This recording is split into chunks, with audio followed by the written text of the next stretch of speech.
Bonjour à toutes et à tous, bienvenue sur Hashtag comme à la radio. Aujourd'hui, nous recevons un invité de marque, un invité d'exception, un invité qui a l'habitude de faire le show, un invité qui connaît son travail comme jamais, comme personne. Ouh là là. Nous recevons Claude Kassongo, alias MC Kass, pour les professionnels. Claude, comment vas-tu? Ça va très bien, mais merci pour la présentation, l'introduction, l'entrée en matière. Mais ouh là là, je suis subjugué, je n'ai plus les mots. Mais tu nous as chauffé avant de commencer, c'est pour ça. Donc ça nous a permis de nous lancer dans la vague. Kelly, nous sommes accompagnés de mademoiselle, madame Kelly Léa, pour les intimes. Oui. Kelly. Comment Kelly pour vas-tu? les intimes. Oui. Oui. Comment vas-tu, Ok. Kelly? Très bien, merci et toi? Ça va très très bien. Ta semaine, comment ça s'est passé? Assez épuisante, mais riche aussi en même temps. Bon, Claude, MC Yes, Kass, sir. Yes, sir. bienvenue Merci beaucoup. dans notre humble studio. Mhm. Et là, on est content parce qu'on va parler un peu de ton actu, on va te découvrir, on a quelques minutes pour mieux te connaître, pour mieux savoir qu'est-ce que tu fais, ton activité dans laquelle tu es depuis quelques années maintenant, aussi d'autres choses que tu fais à côté. En plus d'être maître de cérémonie, d'être event planner, Yes. qu'est-ce que tu fais, Claude, exactement? En plus de tout ça ou dans tout ça? Dans tout Parce ça. que sinon, on va aller Voilà, dans- en gros, dans tout ça. Tu me connais, j'ai Voilà. beaucoup de casquettes. Claude Kassongo, wedding planner, maître de cérémonie. J'organise, je planifie des mariages. J'accompagne les mariés dans tout le cheminement d'une organisation de mariage. J'essaie de répondre évidemment au mieux par rapport au budget, à la demande. Pas toujours facile parce que y a souvent un problème de budget, il y a souvent un problème de cohérence aussi entre ce qu'on veut et ce qu'on peut réellement avoir. Donc voilà. Et je suis là pour manager un peu tout ça grâce à tous les partenariats que je suis en train de faire et que j'ai déjà dans la Belgique et même un peu à l'étranger aussi. Donc on essaie de trouver les meilleurs deals par rapport au budget qu'on a parce que c'est souvent ça le nerf de la guerre, le budget. Donc en fonction du budget et de souhait parce que idéalement on se marie qu'une seule fois. Souvent on souhaite le meilleur évidemment pour soi, mais parfois le meilleur dépasse le budget. J'ai plusieurs packs et plusieurs, voilà, on va donner un exemple, j'ai un top 5 de décorateurs, enfin un gros investissement par exemple, voilà, ça sera un décorateur avec des fleurs fraîches, quelque chose de beaucoup plus élaboré. Ça a un prix et ça se place dans le top 5, voilà, c'est peut-être les 3 premiers qui coûtent ce prix-là. Et puis les 2 derniers du top 5. Donc j'essaie toujours de rediriger le client vers ce qui lui conviendra le mieux par rapport à ce qu'il a. C'est ça le travail. Et puis évidemment, surtout, c'est de décharger le client de tout stress. Lorsque tu engages un wedding planner, tu ne dois plus te préoccuper des prestataires. Parce que lui, il est là, il a des deals avec les prestataires et il t'obtiendra d'office des services à coût réduit, à des tarifs préférentiels. Juste une question, donc en fait tu travailles avec plusieurs prestataires ou tu changes... Avec plusieurs. Non, avec... Ok. Ouais. Ok. Donc Avec c'est pas plusieurs précis, ok. prestataires. Donc il D'accord. n'y a pas qu'un seul. Non, je peux pas fonctionner comme ça parce que si ce prestataire-là est booké ce jour-là et que moi ce jour-là j'ai 2 mariages ou j'ai simplement un autre mariage. D'accord. Toi, comment arrives-tu à gérer ton stress en fait quand tu es submergé ou comment tu fais? Comment je fais pour gérer mon stress? Bois de en l'eau. fait, je bois de l'eau. J'arrive à gérer, que je relativise quand même beaucoup. J'aime bien les challenges de toute façon. D'accord. Bien quand ça bouge, quand il faudra vraiment tout donner pour y arriver. Et en général, je m'en sors bien. Donc, ouais, je sais pas comment je gère. Je relativise parce que j'explique tout en détail au client. Donc, je lui dis clairement, écoutez, c'est un travail d'équipe. Moi, je suis là pour organiser, pour vous suggérer D'accord. des bons plans, pour vous proposer pas mal de pistes. Mais après, c'est à vous de jouer. Un exemple simple, par exemple, dans une coordination de la journée. Si dans le même jour, on a un passage à la commune à 10h du matin, suivi d'un petit cocktail après la commune. Après ça, on a l'église, disons, à 14h. Toutes ces étapes-là, moi, je m'assure de gérer le timing. Mais après, si les mariés ont décidé de traîner, de ne pas sortir de leur chambre quand il faut, c'est un travail d'équipe. Moi, je gère la suite, par exemple. Je gère le cortège, je les invite à rentrer dans la voiture. La voiture arrive à temps. Moi, je m'assure que les chauffeurs soient là à l'heure. Voilà, en fait, moi, je fais un pas, vous faites aussi un pas. Une réelle coordination en fait. C'est une réelle coordination. Donc, on ne peut pas dire que absolument tout repose sur moi Ok. en tant que coordinateur ou wedding planner. C'est vrai qu'il y a une grande responsabilité, mais ça reste quand même un travail d'équipe. J'invite vraiment la suite à être discipliné, un minimum, c'est pas la guerre, c'est pas l'armée, mais un minimum de discipline, c'est-à-dire que si on doit partir à 10h, moi déjà pour 9h45, je suis là pour veiller à ce que vous soyez déjà prêts. Pour 10h, il faut être prêt. Bon, quart d'heure académique, 10h15, j'essaie toujours de m'arranger pour avoir toujours cette marge-là. Mais après, voilà, si à 10h30, les filles et garçons d'honneur ne se sont même pas encore lavés, ils n'ont pas occupé leur douche, ils ne sont pas prêts. Là, on va dire, c'est au-dessus de mes forces, on va dire. Tout à fait. Voilà, je fais un pas, vous faites un pas et on peut mieux coordonner comme ça ensemble. Claude Kassongo, dans toute cette organisation, il y a bien sûr les personnes avec qui tu collabores, il y a les assistantes. Oui. Comment les choisis-tu? Comment fais-tu pour, quand tu coordonnes tout ça, il y a bien sûr des Tu l'as dit personnes d'un air. que tu...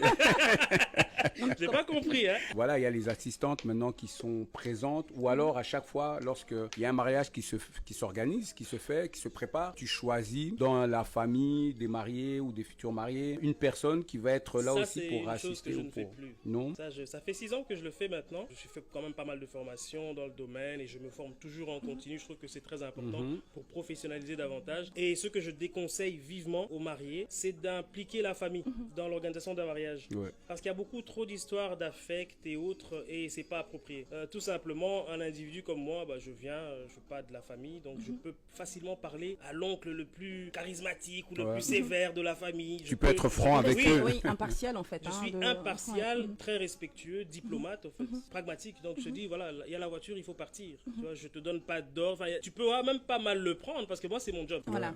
Donc tu sais très bien que je suis pas de la famille et moi je viens te dire ce qu'on doit faire maintenant.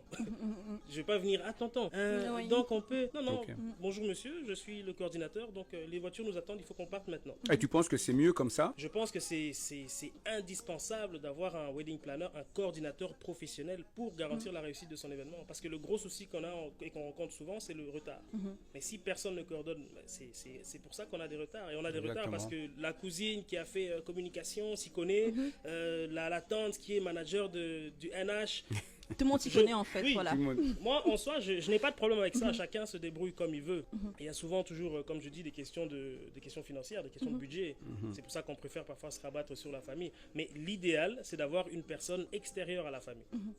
Et en ce qui concerne l'assistance, j'ai une assistante, oui, qui m'assiste, fixe, qui est toujours là. Et puis d'autres que je prends aussi pour l'occasion. On fonctionne bien comme ça, quoi. Donc quand il y a un événement, je mobilise une équipe et on travaille ensemble. Et voilà, ça se passe très bien en général. Mais à la base, vous êtes en duo, donc. Oui.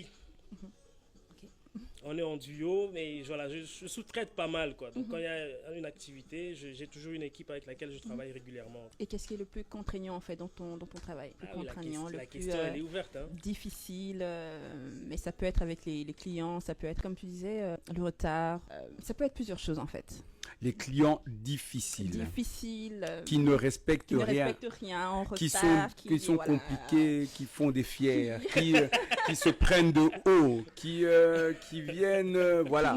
Par moments, ça peut être dérangeant. Donc voilà, disons les choses comme elles sont. Change à la dernière minute. Je comprends ce que vous dites. Je vais être honnête avec vous. Je suis quand même de nature assez positif et je n'ai pas vraiment le souvenir de clients très très embêtants. Bon, c'est vrai qu'il y en a, mais le luxe que je peux me permettre dans ce domaine, puisque c'est mon métier, je suis indépendant dans cette activité. Enfin, je suis indépendant voilà, je travaille pas pour une firme. Je veux dire, le luxe que je peux me permettre dans ce domaine, c'est d'accepter ou non de travailler pour un client, quoi. Parce que finalement, je travaille pour un client, mais je travaille surtout avec, je l'accompagne. Oui, tout à fait. Et malheureusement, les gens ne voient pas les choses de cette manière-là, parce qu'ils se disent, j'ai mon argent, je te paye, tu fais. Tu fais, non, exactement. Non, parce que moi aussi, j'ai investi mon argent dans des formations de qualité pour apprendre ce que je fais. Donc finalement, certes, c'est ton argent, mais c'est mon expérience, c'est ma connaissance, tu vois. J'ai déjà vu des programmes rédigés, mais de manière très théorique. Et tu sens que voilà, c'est un programme très théorique, mais moi, ayant passé déjà 6 ans sur le terrain, je sais que ce programme est irréalisable, irrationnel. Et c'est à ça que je sers. Ça peut paraître banal ou quoi, ou c'est peut-être un détail, mais c'est un détail qui a toute son importance. Et d'ailleurs, dans l'événementiel, c'est dans les détails que tout se joue, au fait. Pour mener à bien le mariage, maintenant on a l'aspect pour tout ce qui est event planner, comme on dit, wedding planning, event planner, laquelle est la meilleure formule? Wedding planner, il y en a qui disent aussi event planner, mais event planner, c'est planificateur de tout type d'événement. Wedding planner, on va dire que j'en ai fait ma spécialité. Et donc, je pense qu'on s'est vu, j'ai fait la formation à New York, chez Preston Bailey, donc c'est vraiment, si vous êtes un peu dans la décoration, vous savez que c'est Preston Bailey, c'est on va dire, c'est même pas un décorateur, c'est pas un wedding designer, c'est un architecte, quoi. C'est 31 ans d'expérience à New York. À l'heure actuelle, il fait peut-être 2 mariages par an d'une valeur de 3 millions. Amplement, un mariage à 3 millions d'euros. Voilà, il t'en fait 2 comme ça, il écrit des bouquins, il fait des conférences, donc c'est ça sa vie maintenant, pour dire le niveau du gars, quoi. Et j'ai fait la formation avec lui. Donc, et pourquoi avoir choisi wedding planner et pas autre chose en fait, pas comment dire, se diversifier dans d'autres choses, dans les anniversaires, dans les baptêmes et autres? Pourquoi wedding planner? Parce que j'aime beaucoup l'union des gens. J'aime voir les gens s'aimer. C'est un amoureux de l'amour. Ouh là là là là là là là là. J'aurais pu la sortir celle-là. Ah mais oui, voilà. Mais c'est en fait, en gros, c'est ça. Mais maintenant, si on veut pour aborder un autre aspect de ce que tu fais, si on veut te joindre, si on veut t'avoir dans tout ce qui est organisation de mariage, présentateur, comment on fait? On va sur mon site, le www.mccas.be. Bon, pourquoi MC? Parce que c'est vrai que je suis connu comme MC parce qu'évidemment, c'est le pack, on va dire, le plus accessible. Le pack de MC. Je viens, je présente, je mets l'ambiance, je chauffe un peu. Ah, oulala, les gens aiment ça. On blague un peu, on fait un peu de show. Et voilà. Donc, c'est pour ça que j'ai mis MC. Mais très souvent, quand ils viennent me voir, ils découvrent qu'au fait, ah tiens, c'est pas juste un MC. C'est un MC qui a beaucoup de ressources finalement. Il peut nous apporter pas mal de choses. Et c'est plus intéressant. Bah, mais j'ai mis MC Cass parce que voilà, c'est MC Cass. D'où event planner, hein. Voilà. Tu vois? Donc, c'est ça. Et pour répondre à ta question, oui, je suis spécialisé dans le mariage, mais ça n'empêche que j'ai déjà fait des baptêmes, des anniversaires. D'ailleurs, mon événement de cette année, c'était l'anniversaire, un grand anniversaire. On pourra savoir plus ou non? Sur l'anniversaire? Qu'est-ce que vous voulez savoir? De qui s'agissait-il? Ah! Il s'agissait d'une... je sais pas si je peux... Bon, il n'y a pas d'image. C'était l'arrière-petite-fille d'un président africain. Voilà, ok. On n'en dira pas plus. Ouais, voilà. Parce qu'ils préfèrent garder l'anonymat et tout à ça. vous d'aller, si vous avez eu l'occasion d'y participer, ou vous avez des photos, ben voilà. On découvrira seulement sur les réseaux. Et, non. Mais MC Cass, Oui, chef. donc là, event planner, wedding planning, on sait aussi wedding planner, pardon. Donc on sait aussi que la radio, quelque chose qui te tient à cœur. Tes débuts, à la base, tu es un animateur radio. Oui. Parle-nous un petit peu de ce qui t'a poussé en fait. Août 2008, je découvre la radio. J'ai commencé chez Radio Campus avec Yves Lodounou, Moïse Esso. Ce sont mes mentors, on va dire, en termes de radio, dans les médias même. Alors j'ai commencé sous forme de petit stage avec la SBL Bayaya à l'époque, de Mireille et tout ça et tout. Et voilà, j'ai cheminé un peu, j'aimais beaucoup. J'ai vraiment aimé, c'est ma première passion. C'est là que je me suis découvert une passion, quoi, en août 2008. Et voilà, j'ai fait 4 ans chez Radio Campus, donc dans Sous l'arbre à palabres. Ensuite, comme j'aime toujours perfectionner, bonifier ce que je fais, professionnaliser, j'ai décollé pour le Canada et j'ai été étudié dans une école privée Stéphane Roy à Montréal. Et là, j'ai étudié les médias en long et en large. Donc là, on découvre, ça je ne savais pas. Ah, ben voilà, là, tu n'en avais pas parlé du tout. Voilà, mais oui. Mais tu poses la question, je réponds. Voilà, exactement. Il a fait ça en même temps. Voilà. Et donc, voilà, Stéphane Roy qui a été mon deuxième mentor, on va dire, un gars génial qui m'a appris le développement personnel, la pensée positive. Il m'a vraiment appris beaucoup. Il m'a beaucoup apporté parce que dans mes débuts à la radio, j'étais vraiment en mode, oui, mesdames, messieurs, merde, j'ai mal fait. Et tu vois, quand tu fais une mauvaise phrase ou quoi, et tu te braques sur toi, tu te dis, ah, c'était pas bon, c'était pas bon. Et il m'a appris à relâcher. Relax, t'as mal fait, c'est pas grave, on va refaire, on va réessayer. C'est pas grave finalement. Ouais. Et puis quand tu fais mal, mieux vaut en rire, tu vois. Tu en ris et on passe à autre chose. Exactement. C'est pas la fin du monde. Et c'est ce que nous faisons. Reprise de la radio, encore. Oui, reprise de la... Ah, tu es au courant, hein. Mais on sait tout ce qui se passe.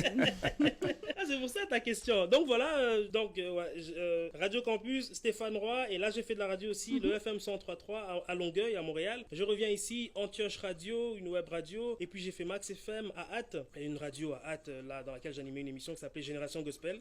Avant, quand j'étais un peu dans la musique, à fond la musique gospel et tout ça. J'ai animé cette émission pendant quelques années. Tu chantais aussi? Non, pas du tout, je chantais vraiment pas. J'ai pas du tout, j'ai pas mal de dons, mais le chant, oubliez-moi. Ah, ok. Pour quelqu'un d'autre. Et donc voilà, Max FM. Après Max FM, j'ai fait Radio Mboté. Là, on est en 2015 avec Henri Nzouzi, Jean-Jacques Bain et tout ça. Très chouette expérience aussi qui a duré 1 an ou 2. Après, je suis passé chez Arabelle en tant que chroniqueur. Je parlais justement du développement personnel que j'avais appris au Canada. Donc vous voyez les retombées. Voilà les retombées. Tu vois les retombées de l'expérience. Après Arabelle, je me retrouve sur Gold FM dans une émission qui s'appelle B-Swing Belgium avec mon ami Kaz. Une émission que je co-anime avec lui. Comme le mot l'indique, donc c'est B-Swing, c'est vraiment, on parle de tout. On invite pas mal d'acteurs de la société belge. Qui font du rhum arrangé, du gin arrangé, qui font des trucs, des acteurs. Quoi. Tous les mercredis. Tous les mercredis à 18h, donc sur Gold FM. Voilà, vous vous connectez, on passe en live sur Gold FM. Vous allez sur la page Facebook de Gold FM et on est en live. Tous les mercredis, 19h, 21h. On ira écouter. Ça swing. Voilà. Et donc voilà, c'est pas mal de... On a des humoristes avec nous, on fait des canulars. Enfin, on s'amuse au fait. C'est un moment en plein milieu de la semaine où on casse un peu la routine. On vient pour déconner. Donc il n'y a rien de sérieux là-bas. C'est pas, mesdames, messieurs... Voilà. voilà. Là-bas, c'est la C'est déconne. total La relâche. déconnade, ouais. Là, c'est la Donc déconne. relâchement, on est là amusement, avec des chroniqueurs super géniaux qui accompagnent. c'est bien, c'est bien. J'aime ça, j'aime ce genre de choses-là. Hein. Non, mais Tu te il faut le documentes un dire, peu, faut le tu dire, te faut le sais. dire. Et donc là, voilà, c'est ce qui est aussi intéressant parce qu'on peut voir toutes les différentes facettes de MC Cass, Ouais. Claude Kassongo, donc On va pas parler du animateur, théâtre. présentateur, théâtre aussi, oui, c'est vrai. Ah oui. On n'a pas passé Oui. cet aspect théâtre que Ouais, tu c'est fais vrai aussi. que, ouais, en ce moment, à je travers, travaille avec Christine justement sur le projet Les Bijoux de l'âme, qui était un sitcom qui à la base aussi avait le nom de Pas un regard en arrière, qui Ouais. était donc un théâtre dans lequel j'ai joué. J'étais le sapeur un peu, le showman, toujours le showman. GPS. Un vrai artiste ici. Oh, voilà, et à côté de ça, je travaille sur un autre projet aussi de théâtre qui s'appelle Béni, D'accord. qui parle, vous l'aurez Ouais, de compris, de la Béni, ville et tout ça et tout, mais bien romancé. En fait, Béni, c'est Bénédicte, au fait, le titre du théâtre, c'est Bénédicte, qu'on appellera dans le théâtre, dans la pièce, Béni, en référence au lieu. Alors c'est très romancé comme ça et très nuancé. Et où il y aura pas mal de surprises aussi, Pas mal donc, de surprises, à ouais. travers tout ça. Claude, alias MC Cass, Monsieur je voulais Claude d'abord Kassongo, tu as savoir. encore une question? Oui, tes projets. Tu te vois où dans 2-3 ans? Oh là là. Mhm. Ben, j'ai envie de dire, je suis un citoyen du monde, où je sais pas spécialement où je serai, mais certainement dans une bonne évolution.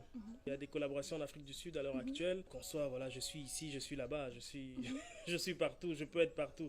L'avenir est incertain, regardez, on est en plein Covid. Pourtant, j'ai commencé cette année chaud, je revenais de New York, j'étais chaud patate, et j'essaie toujours de le rester en créant des liens et des partenariats à gauche, à droite, en faisant ce que je peux faire, hormis les événements. Mais voilà, dans 3 ans, j'espère que l'activité aura bien évolué et que ma réputation, mon nom sera beaucoup plus assis sur le marché, toujours en tant que voilà, celui qui vous fournit les meilleurs services, en toute humilité, avec beaucoup de plaisir, toujours, parce que c'est ça l'idée, c'est ça l'objectif. Et pourquoi pas avec des conférences à 3 millions de dollars? Et Et pourquoi pas Ah. Évolution, évolution. On crache pas dessus. Hein. Voilà. Claude Kassongo, MC Cass, on peut redire encore le site internet. Oui, bien sûr. Donc, Le- c'est le www.mccas.be ou alors Claude Kassongo, MC sur Facebook ou encore Claude Kassongo sur Instagram. Sur toutes les plateformes, je suis assez actif. Vous avez tous les coordonnées, il y a les liens sur le site, vers tous les réseaux. Sentez-vous libre de me contacter. Je suis libre, et je suis disponible. Libre, libre pas comme tu as l'air de le penser. Ah, je n'ai rien dit, je n'ai rien dit. Et c'est là que je suis libre. Mais Claude, en tout cas, non. Ça va sinon, bon. Kelly? Très bien, merci. Je suis Donc libre. sur ces mots, Je le vois. Sur ces oui, mots- tout à fait. Ouh là là. sur ces mots, J'ai chaud. Claude, MC Cass, alias Claude Kassongo, merci d'être venu sur notre plateau, d'avoir accepté notre invitation, d'avoir accepté Votre invitation invitation forcée. Voilà. Voilà, on t'a Votre- pris votre en piège. fait le piège, voilà, parce qu'on t'a pris de force un peu, mais voilà, c'était Non, mais prévu. C'est avec plaisir, c'est avec plaisir. Et ça a fait plaisir, voilà, de passer un bon moment avec toi. Qu'on te retrouve, Gold FM, Swing. B-Swing Belgium sur B-Swing. Gold FM tous les mercredis de 19h à 21h. Donc on est là pour déconner, rigoler, parler de tout et de rien. Une bande d'amis avec des humoristes et on plaisante, on fait la fête, hein. On boit. Voilà. Voilà. Kelly, merci d'être venu. Je t'en prie avec plaisir. Voilà. Merci Kelly pour Je t'en l'accueil. prie.